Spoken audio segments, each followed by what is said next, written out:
स्वागत है आप सभी का आपके अपने YouTube चैनल शिक्षा दूत सबसे हटके।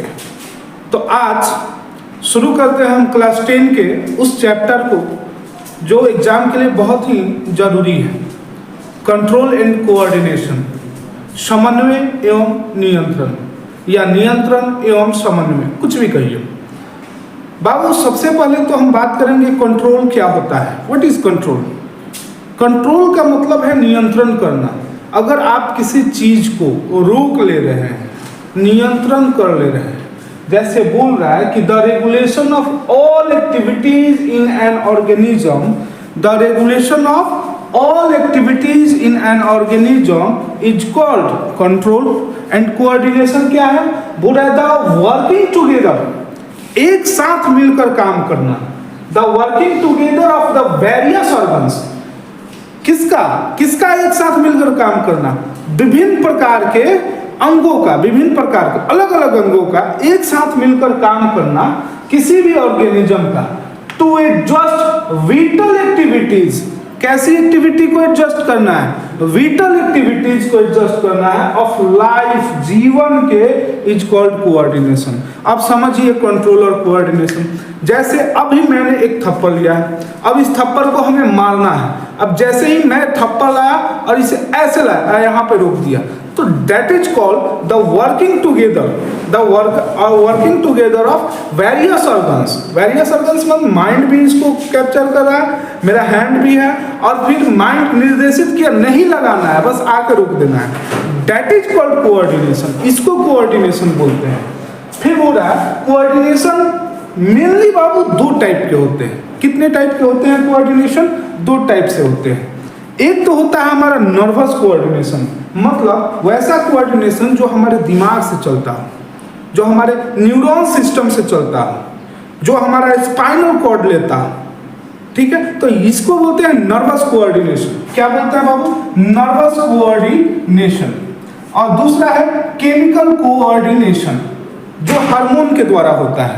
वैसा कोऑर्डिनेशन जो हमारे हार्मोन्स के द्वारा होता है उसको हम लोग बोलते हैं केमिकल कोऑर्डिनेशन। अब देखिए हार्मोन्स में ना दो टाइप के ग्लैंड होते हैं। एक ग्लैंड ऐसा होता है जिसमें डक्ट होता है या नली होती है, और एक डक्टलेस हार्मोन्स होते हैं जिसमें कोई नली नहीं होती, और डायरेक्ट ब्लड में ही हार्मोन्स को क्या कर देता है?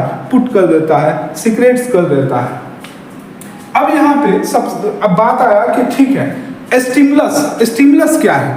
तो देखिए बोल रहे हैं स्टिमुलस क्या हो सकता है? Stimulus is anything in the environment, मतलब आपके आसपास, आपके बाहर, आपके बाहर या आपके भीतर कोई भी ऐसा पार्ट जो अट्रैक्ट हो उसके प्रति, जो आकर्षित हो रहा हो उसके प्रति, स्टिमुलस है। जैसे मान लीजिए कोई बोलता है, हम लोग रोड पे जा रहे हैं, देखिएगा लड़कुआ सबको एक क्या नहीं बोलेगा, कोनो लड़की दिखाई देगी ना तो उस सबका हार्मोन स्रावित हो जाएगा ना। हार्मोन स्रावित होगा, ऑक्सीटोसिन हार्मोन है, वो स्रावित हो जाएगा तो उसकी तरफ देख के बोलेगा बड़ा सुंदर है भाई ना। तो ये अट्रैक्शन जो हुआ उसके प्रति, तो वह लड़की उस लड़के के लिए स्टिमुलस का काम कर रही है, मतलब वह लड़का जो है उसकी तरफ आकर्षित हो रहा है। जैसे मान लीजिए कि हम सोए हुए हैं या बैठे हुए, अचानक से हमारे आंख पे लाइट आ जाए, तो लाइट, हीट, कोल्ड, फैन जो चल रहा है वो हवा दे रहा है, उसको बॉडी हमारा ऑब्जर्व कर रहा है, तो फैन और उसके द्वारा निकला गया हवा सब कुछ स्टिमुलस है, सब कुछ स्टिमुलस है। समझ रहे हैं स्टिमुलस क्या है? स्टिमुलस वह है जो आपका ध्यान आकर्षित कर ले। देखिए बाबू ये दो तरीके के होते हैं। कितने तरीके के होते हैं? दो तरीके के स्टिमुलस होते हैं। एक होता है एक्सटर्नल और एक होता है इंटरनल। एक्सटर्नल स्टिमुलस क्या है? फिर एक्सटर्नल स्टिमुलस का मतलब ये हुआ बाहरी, जितना भी आपके शरीर के बाहर जो चीज आपको आकर्षित कर रहा है वो सब स्टिमुलस हो गया।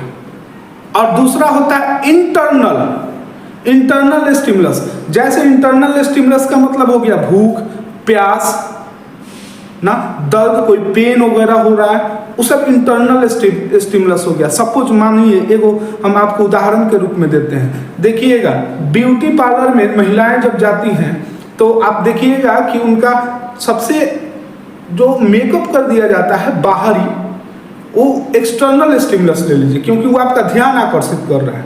लेकिन वही अगर औरत घर में आके जुबान लड़ा के आपसे बात करती है तो उसका इंटरनल स्टिमुलस हो गया, मतलब क्वालिटी शो कर रही है। समझ रहे? चलिए आप इसे नोट्स कर सकते हैं। नोट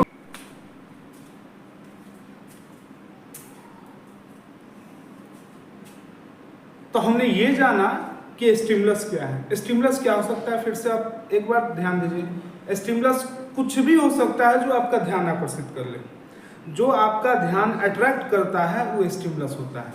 अब आइए, बोल रहा है कि पहला जो हमने बताया था उसमें हमने बताया था नर्वस कोऑर्डिनेशन। नर्वस कोऑर्डिनेशन के अंतर्गत आता है न्यूरॉन। न्यूरॉन देखिए, ये न्यूरॉन का फिगर हमने बनाया, एक न्यूरॉन का हमने फिगर बनाया। अब इस फिगर के अनुसार देखिए क्या बोल रहा है बाबू, इसमें एक सेल बॉडी होता है, इस सेल बॉडी को हम लोग सोमा भी बोलते हैं और इस सेल बॉडी को हम लोग साइटोन भी बोलते हैं।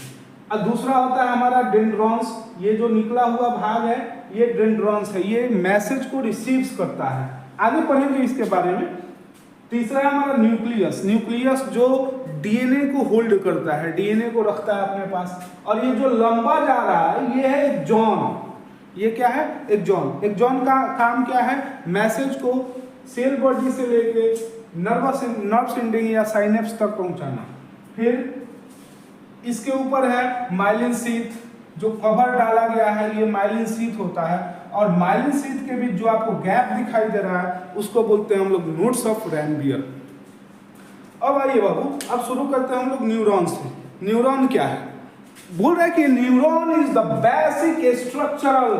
बेसिक स्ट्रक्चरल रचनात्मक एंड फंक्शनल यानी कार्यात्मक। बोल रहा है कि न्यूरॉन क्या है? न्यूरॉन एक बेसिक रचनात्मक और कार्यात्मक इकाई है। किसका? नर्वस सिस्टम का। किसका है? नर्वस सिस्टम का है। फिर देखिए बोल रहा है कि न्यूरॉन जो होता है ये सबसे लंबा सेल होता है किसी भी एनिमल बॉडी में। किसी भी एनिमल बॉडी का सबसे लंबा सेल कौन होता है? न्यूरॉन होता है, जो लगभग 100 सेंटीमीटर लंबा होता है। It is about up to 100 centimetre long. फिर बोला न्यूरॉन किससे बना है? देखिए न्यूरॉन को बनाने के लिए दो चीज लगे हैं, एक लगा है सेल बॉडी, दूसरा लगा है सेल प्रोसेस। अब सेल प्रोसेस में हमारा दो चीज आ जाता है, एक आता है बाबू एक जॉन